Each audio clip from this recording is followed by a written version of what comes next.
گھمنڈی بھینس۔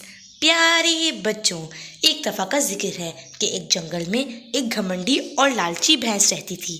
وہ سمجھتی تھی کہ میں اس جنگل کی طاقتور جانور ہوں۔ وہ دوسرے جانوروں سے شرط لگاتی تھی کہ جو ریس میں جیتے گا وہ دوسرے جانور کا غلام ہوگا۔ وہ روز ہر کسی سے ریس لگاتی اور چالاکی سے جیت کر دوسرے جانوروں کو اپنا غلام بنایا کرتی تھی۔ اسی جنگل میں دو ہرن رہا کرتے تھے، ایک باپ اور ایک بیٹا۔ دونوں بہت خوش تھے۔ ایک دفعہ بیٹے نے اپنے باپ سے پوچھا، بابا، میرے سارے دوست کہاں چلے جاتے ہیں؟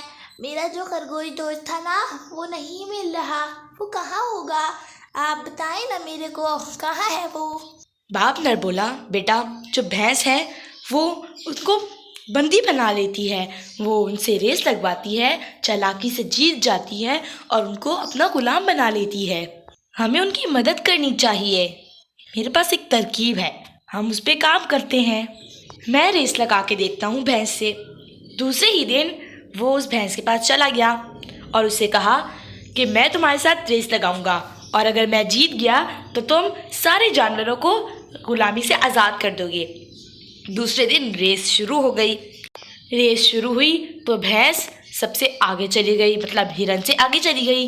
سارے جانور دعا کر رہے تھے کہ اللہ کرے ہرن جیتے۔ تھوڑی ہی دیر میں ہرن بھینس سے آگے چلی گئی۔ بھینس کو یہ سمجھ نہیں آ رہی تھی کہ اب میں کیا کروں۔ بس بھینس کی چیٹنگ شروع ہو گئی۔ اس نے زور سے اپنے سینگ ہرن کو مارے۔ بیچارہ ہرن ادھر ہی گر گیا اور بھینس بھاگ گیا۔ بیچارہ ہرن درد کے مارے چلا رہا تھا۔ اتنی ہی دیر میں اور جانور بھی وہاں آ گئے، لیکن جب جانور وہاں آئے تو بہت افسردگی سے ہرن کو دیکھنے لگے، کیونکہ ہرن اب مر چکا تھا۔ ہرن کا بیٹا اب بہت دکھی ہو گیا تھا۔ اس نے بدلہ لینا تھا بھینس سے، اپنے باپ کا۔ ایک دن ہرن ایسے ہی رو رہا تھا کہ اس کے پاس چونٹی آئی۔ او ہرن، کیوں رو رہے ہو؟ چھوڑو، اس بھینس سے تو میں بدلہ لوں گی۔ تم کیسے لو گی اس سے بدلہ؟ وہ تو بہت بڑا ہے، تم اتنی چھوٹی سی ہو۔ وہ سب تم مجھ پہ چھوڑ دو، اب میں تمہارا بدلہ ضرور لوں گی۔ دوسرے دن چونٹی بھینس کے پاس چلی گئی اس سے ریس کے لیے بولنے۔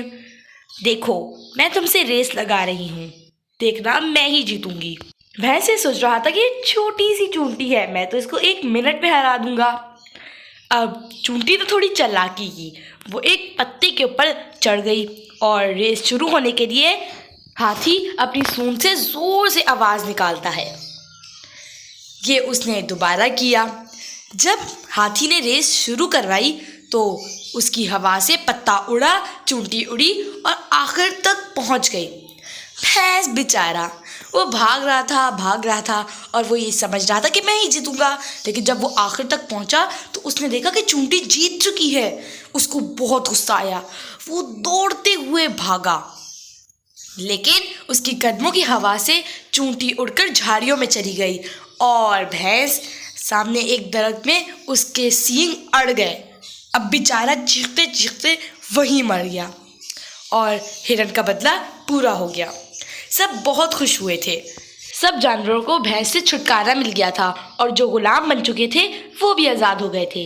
تو پیارے بچوں، گھمنڈی بھینس کی یہ کہانی آپ کو کیسی لگی؟